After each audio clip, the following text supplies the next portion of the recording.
Victoire du Real Madrid 3 buts à 2 sur la pelouse de Manchester City. On est passé à 1 minute d'insulter tout le monde au Real Madrid. J'aurais décrit ce match de frustrant, d'extrêmement frustrant parce que le Real, on n'est pas sérieux. Le Real, on abuse, on a trop de déchets, on est négligent. Une équipe de Manchester City sur le papier, oui, il y a match. Mais la réalité de cette saison est que Manchester City est une équipe de second tableau. Manchester City est une équipe fébrile. Manchester City est une équipe qui ne se gère pas.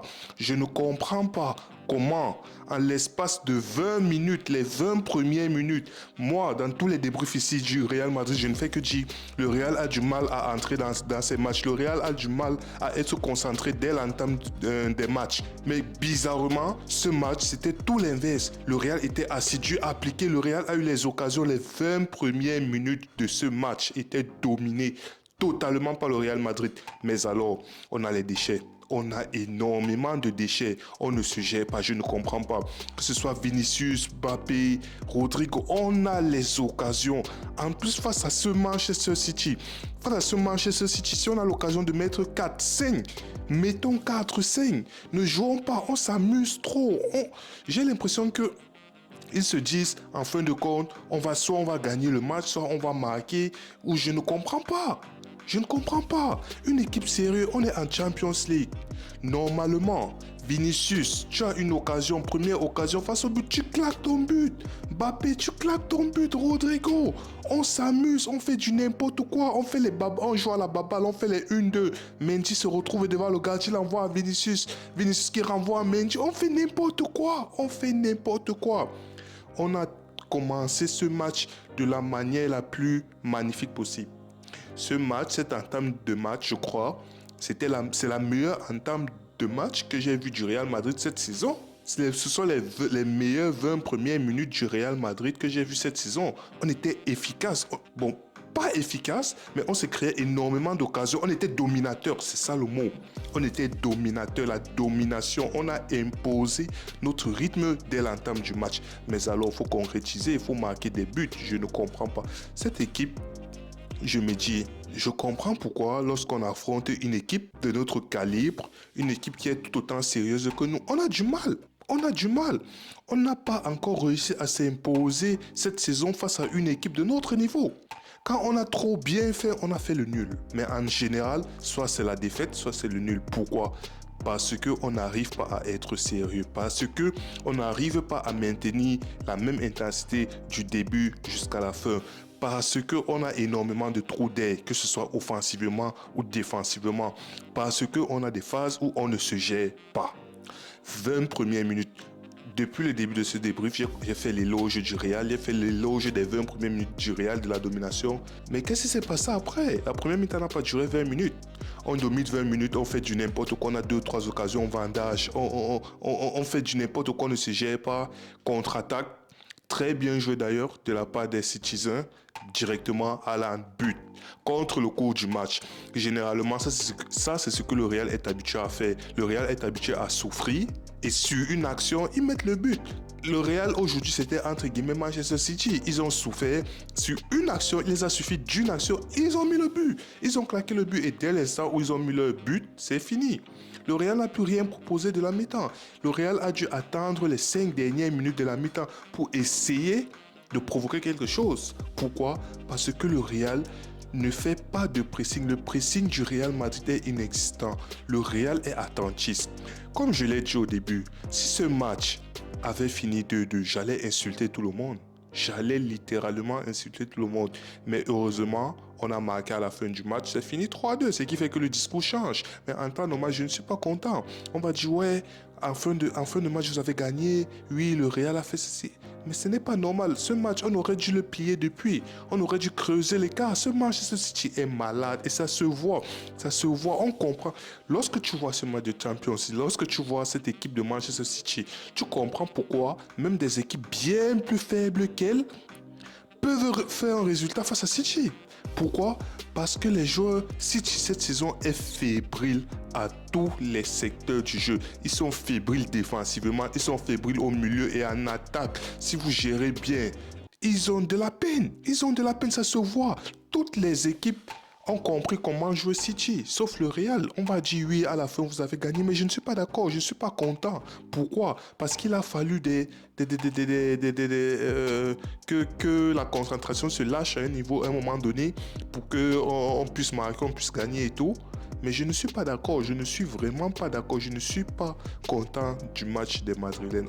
C'est un match qu'on aurait dû plier depuis. C'est un match qu'on aurait dû finir avec au moins ce 2-3 buts d'écart. J'ai dit bien d'écart, je ne dis pas 3 buts marqués, mais 3 buts d'écart. Oui, pourquoi?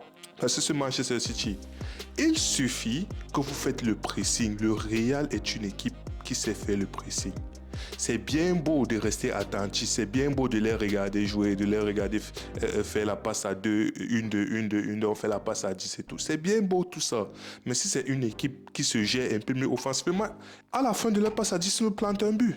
Ils nous plantent des buts. Cette fois, on a été chanceux parce que ce City, à un moment donné, oui, vous allez jouer bien, mais ils ne vont pas bien cette saison. Ça les a rattrapés.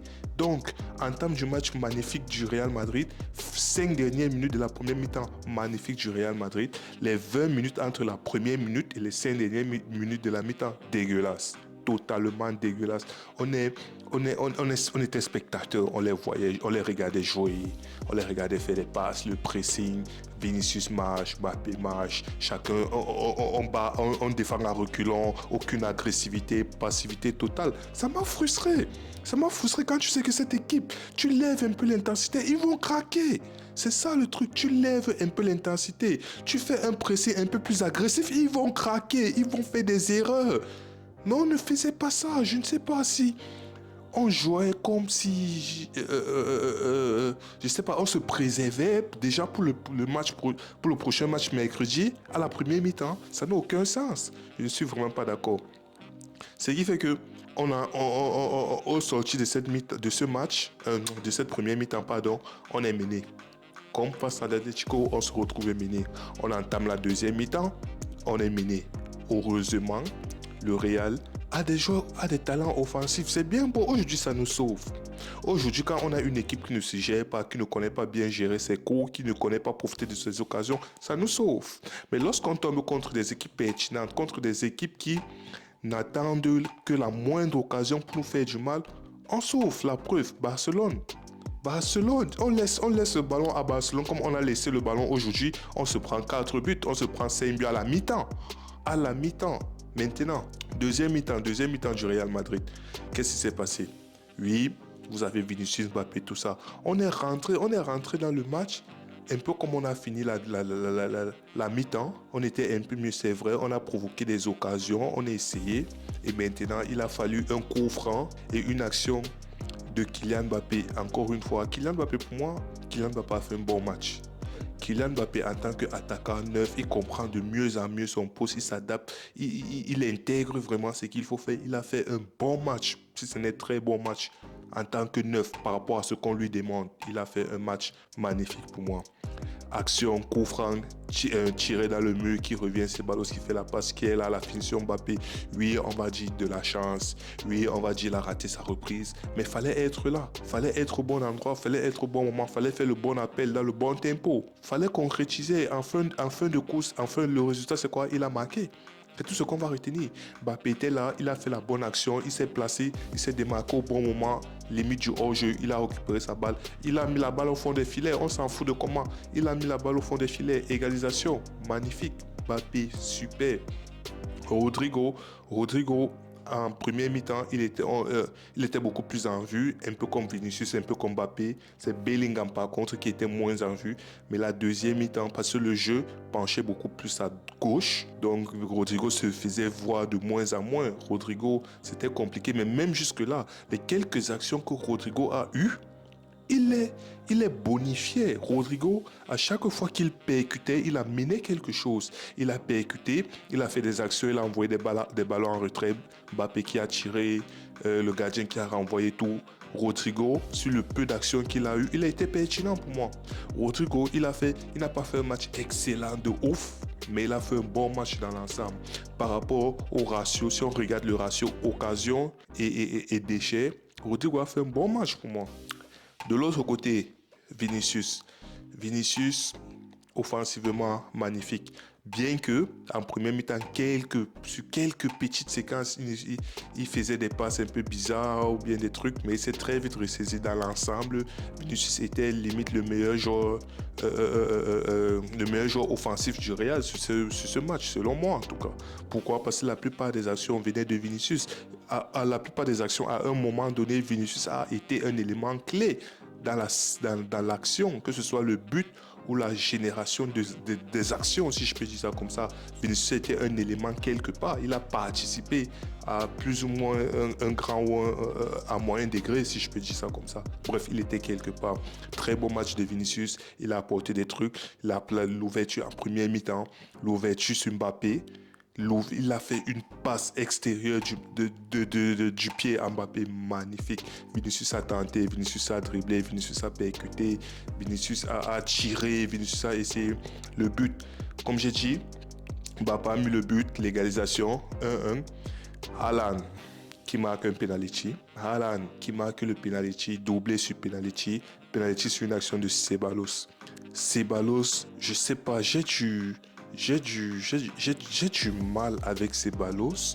J'ai du mal avec Ceballos. Pas tant dans son implication, mais dans ses passes vers l'avant.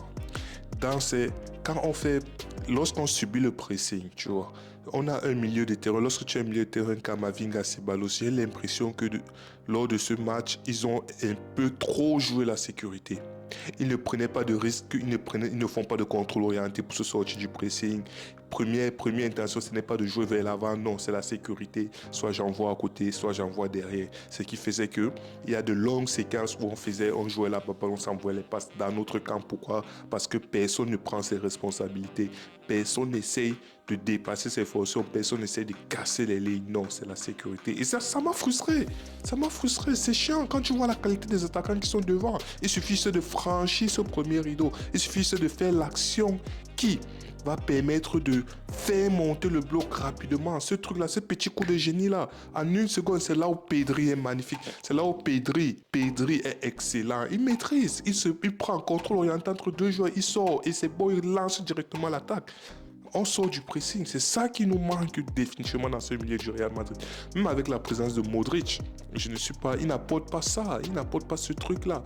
Bref, pour revenir à Ceballos, il a causé le pénalty. Déjà qu'il a fait un match pour moi moyen, il n'a pas fait des trucs excellents de ouf, il n'a pas fait des trucs qui sont en mode waouh. Non, il était moyen. Il a fait son registre, il a fait ce qu'il fallait faire. Et voilà, fin de compte, il a causé le penalty transformé par Haaland, remplacé directement dans la foulée par Luka Modric qui entre. Et Monsieur Vinicius, certes, il n'a pas marqué aujourd'hui, mais Vinicius, que ce soit dans la passe en profondeur pour Mbappé en première mi-temps, débordement plus centre pour Bellingham, Chi contré sur la barre transversale, Chi sur le côté droit, Chi repoussé par Ederson qui revient dans les pieds de Brahim Diaz qui met l'égalisation 2-2, ou encore interception de Vinicius en fin de match, plus l'eau totalement raté qui se transforme en passe décisive parce qu'il fallait être la Bellingham qui a suivi l'action, qui met son but 3-2. Et c'est comme ça que le Real Madrid l'emporte. Dans l'ensemble, pour moi, si on enlève le résultat, j'aurais dit un match, pour moi en tout cas, ça reste un match extrêmement frustrant. Pourquoi? Parce que le Real avait la marge, le Real avait l'occasion, l'opportunité de marquer plus de buts. Le Real avait l'opportunité de prendre une vraie avance, de finir ce match avec au moins ce 2-3 buts d'écart. Le match n'aurait pas dû finir 3-2. Le match aurait dû finir 4-1, 4-2 ou limite 5-2 même. Si on avait été plus sérieux, il y a des actions. Bellingham a vendangé, Bellingham a raté énormément. Bellingham a eu une occasion franche qu'il a ratée. Vinicius a eu une occasion franche qu'il a ratée. Mbappé a eu une occasion franche qu'il a ratée. Rodrigo a eu une occasion franche où il a pris la mauvaise décision. On avait des occasions. On avait énormément d'occasions. La preuve, on finit ce match avec 20 pour 3 buts. Expected goal. On a 3, quelque chose. en temps normal, on avait l'opportunité de faire mieux. On avait l'opportunité de faire vraiment mal à cette équipe de Manchester City. On avait l'opportunité de s'assurer la qualification au moins à 80% dès ce soir. Si on s'était un peu mieux géré dans l'ensemble. Je parle comme si le Real avait perdu, je parle comme si le Real avait fait nul. En fin de compte, on va retenir le 3-2, on va retenir la position favorable et on attend le retour. On va les accueillir au match retour, au Santiago Bernabéu mercredi. Et on verra ce que ça donne. On verra si il y aura le retour de nos défenseurs, que ce soit Rudiger et peut-être Vasquez, je sais pas, ça dépendra. Mais sinon, on a l'ensemble. Très bon match collectif, si je peux dire comme ça. Il n'y a pas vraiment de flop en soi, en dehors du penalty causé par Ceballos, mais jusque-là, le joueur le plus nul était moyen au possible. Il n'y avait pas de joueur vraiment très en deçà. C'était une performance plutôt moyenne, plutôt ok de la part des joueurs du Real Madrid. Asensio qui a goûté au très haut niveau, Asensio qui a goûté à Haaland. Il y a eu une taquinerie à Haaland, Asensio se sont taquinés, tout ça, machin, mais c'était bon gamin. Asensio, très bon match. Tchouaméni, il a été solide. Valverde, solide. Mendy, il a fait de son mieux. Bref, prestation globale, ok, si je peux dire comme ça. Et rendez-vous la semaine prochaine pour le match retour au Santiago Bernabéu.